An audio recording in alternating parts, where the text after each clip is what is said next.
Welcome to Creatively Exposed, a podcast and safe space for Black and marginalized creatives to empower, educate, and uplift you through the final product of self and creation.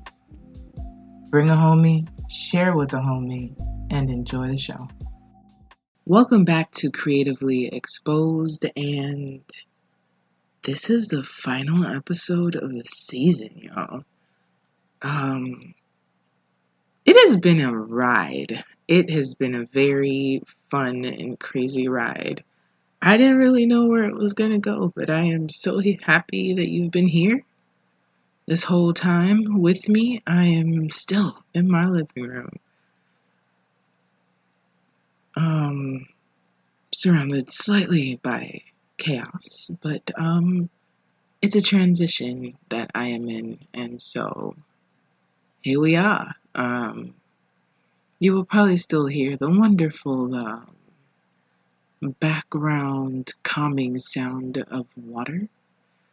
I hope it's calming for you. I have a very strange thing about hearing water. But anyway,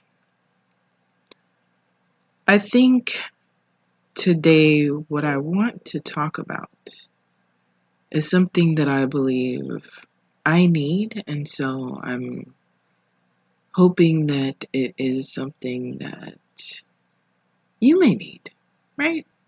So I want to talk about giving ourselves grace. And I also want to celebrate the fact that we won't be having 4 years of the same administration that has been holding the White House hostage. So it's lit. And this momentary joy is ours to have. I mean, there's a whole bunch of additional stuff, but we're not doing that. 2020 has been very, very ghetto. And so any piece of joy we will have. But let's talk about grace. I think that in regards to grace, when I speak of that, I speak of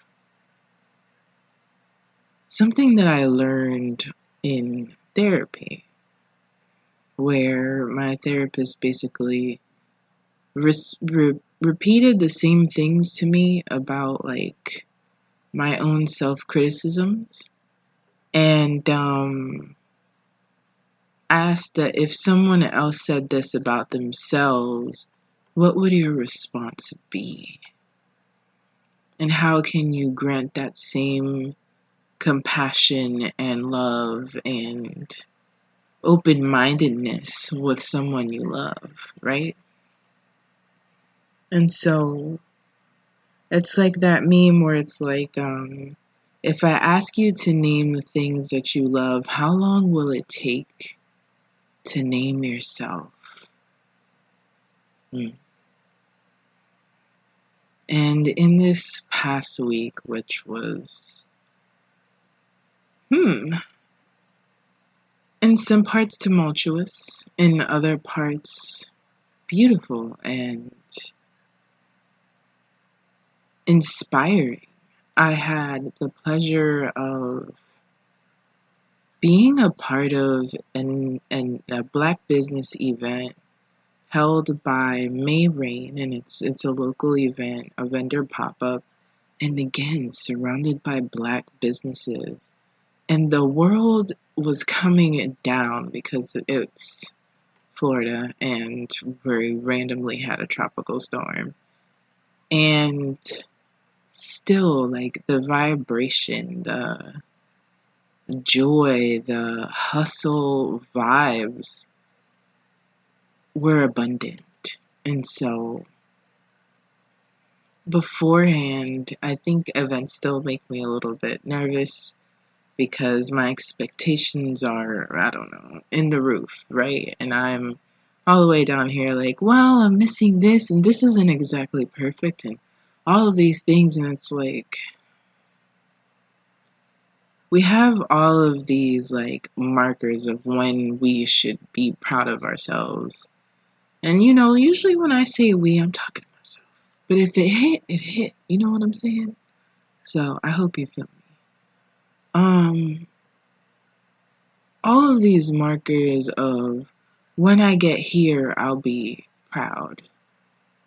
When I get here, I will rest. When I get here, I will refocus on joy or stillness. When I get here, and it's like, all we have is here.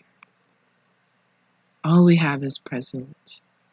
All we can do is the absolute best, right? And our best can vary. And I've had some very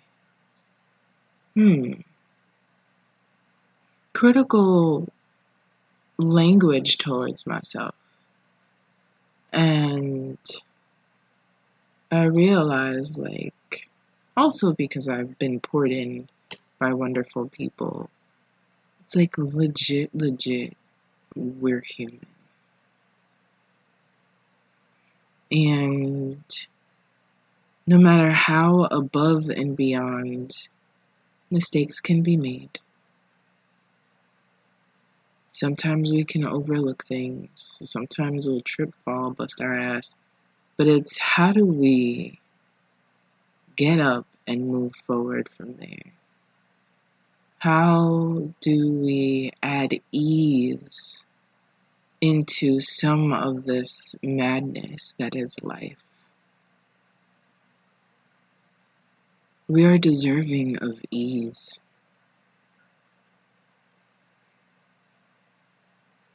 I just want to sit in that because I too need to be reminded. And what is ease? Ease doesn't mean you're doing absolutely nothing. But we can ask for help. We can clarify things. We can create boundaries. We can establish expectations. And so NaNoWriMo has begun, which is National Novel Writing Month. We're still in a pandemic, y'all. If you don't have a novel by the end of November, I mean, it is what it is. There's so many things that I have to do. Well, not even have to do. I have the honor to do. I have the privilege to do. There are stories to be written. There are creative projects to be loved on and nurtured. It doesn't need to be 15,000 words. But every step that you take towards your dreams, towards your projects that have been, in the dust, in the corner gathering dust, every baby project, every creative venture that you're like, it's time. Allow it to take up the space that it needs without it having to be forced into this has to be this way. That's what stifles our creativity. And the same love that we pour into our writing, our art, our existence, we must turn towards ourselves. So I say, give yourselves grace. You have come this far, yo. I don't think we sit in that enough. And again, when I say we, I mean I. I'm always on the next thing. And I know I've repeated that before. But what does it look like to say and sit and be amazed? Like, yo, I didn't think that all of the efforts that have been done for the selection would really result in that. It felt for a moment, you know? And so, if that is not a testament, I would say every step that is taken in the direction that you've been wanting to go,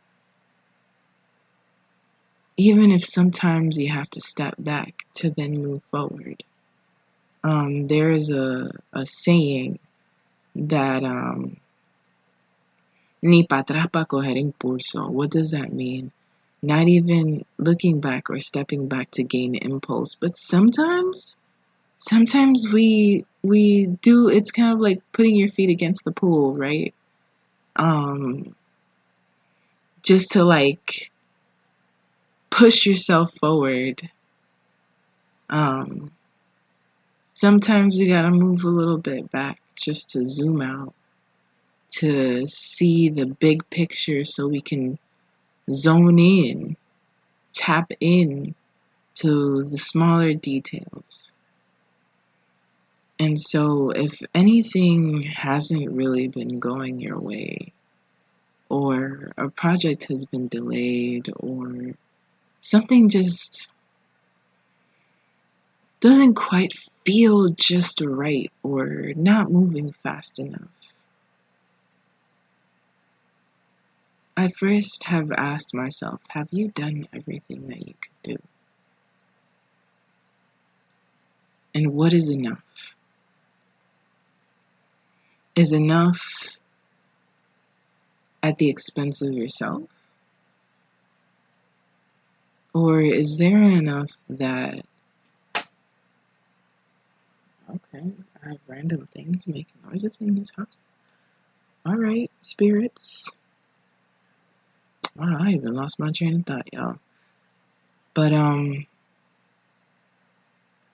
I think we have to reconfigure what enough is. I know, especially for me, I don't always know what is enough.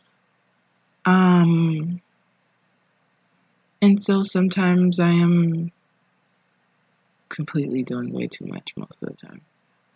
So it's a thought that I've had, especially with this week, trying to figure out what is sufficient for me to feel like I have done everything within my own control, right? Because at the end of the day, we can only do the things, we can only handle the things that can be controlled on our end, not the external. And so, what does it look like to give yourself a rest? To disconnect from the world, to add a little more ease and joy into your life. What does that look like? Is it possible even in like 5-minute intervals? 5 minutes of ease a day. That can be stretching. It can be something that taps you into yourself. Meditation has helped me a lot to get through the week. Laughter, wow. Laughter has gotten me through. Okay, period. It's usually the consumption of art helps me kind of come back into the world and maybe not be so serious. Why so serious? So, to all of those doing it NaNoWriMo, shout out to y'all. I'm kind of using this month to refocus on creative ventures. I've been slanging crystals and incense and sage and whatnot. I want a little more creative time. I haven't been as creative. And sometimes being so wrapped up in, you know,